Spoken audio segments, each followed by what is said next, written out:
When the first handful of earth struck the polished wood, I reached into my coat pocket for a handkerchief and found my husband's old brass key instead. It no longer opened anything. The apartment lock had been replaced after the fire damaged the building months ago. Yet I carried it anyway, rubbing its smooth edges with my thumb whenever the world became too loud. The cemetery was almost silent. A few neighbors stood with lowered heads.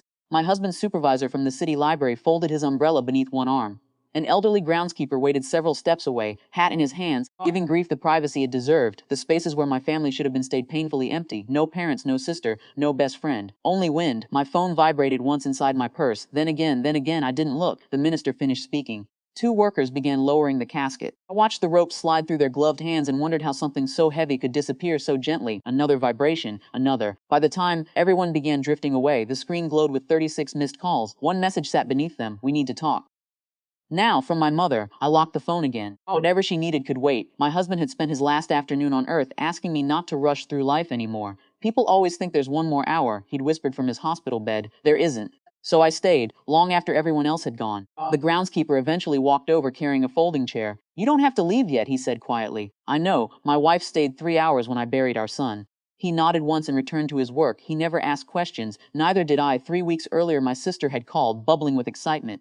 They finally picked the engagement date. I congratulated her before asking the obvious question. When she told me, the same Saturday the doctors had already scheduled my husband's final procedure. The same weekend they privately warned me he probably wouldn't survive. She grew quiet. "Oh!" That single syllable carried no apology, only inconvenience. Later my parents suggested perhaps the funeral, if it became necessary, could be delayed a day because so many guests would already be traveling for the celebration, as though grief accepted appointments. I remember staring at the kitchen wall while my husband slept in the next room. I never answered. The brass key rested in my palm as I sat beside fresh earth. It had once opened the first apartment we could barely afford. Inside that tiny place we had owned almost nothing worth stealing. 2 mismatched mugs, a crooked bookshelf, second-hand furniture. Every evening he'd toss me the key from across the room. Catch. Sometimes I missed. He always laughed, not at me. With me the memory arrived so vividly that I almost looked toward the cemetery gate, expecting him to be late, smiling, carrying too many grocery bags. Instead there was only rain. The drive home felt longer than it should have. At a red light I finally unlocked my phone. 36 missed calls had become 42. Voicemail after voicemail.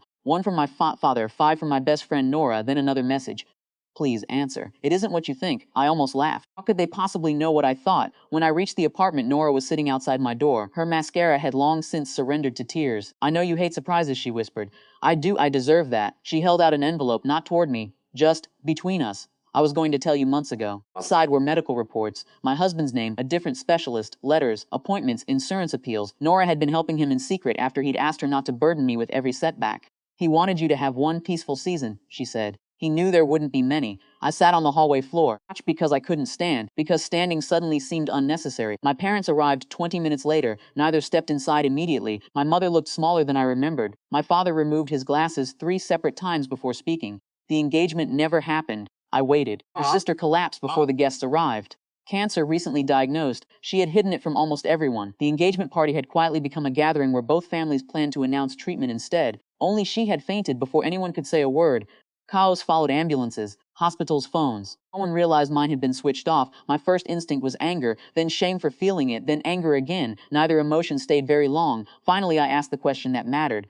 "Why didn't anyone tell me before today?"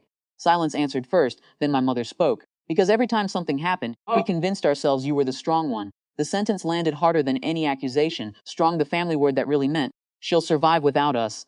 Weeks later, I visited my sister in the oncology ward. She reached for my hand before either of us spoke. There was no dramatic apology, no perfect explanation. Only 2 exhausted women discovering that years of quiet assumptions had become their own inheritance. Some things between us healed, others never completely did. Loss changes the shape of every relationship it touches. Before leaving, I slipped my husband's brass key back into my pocket. It still opened nothing. Yet somehow, every time I felt its worn edges, I remembered the one place where I had always been chosen first. And for the first time since the funeral, that memory hurt a little less.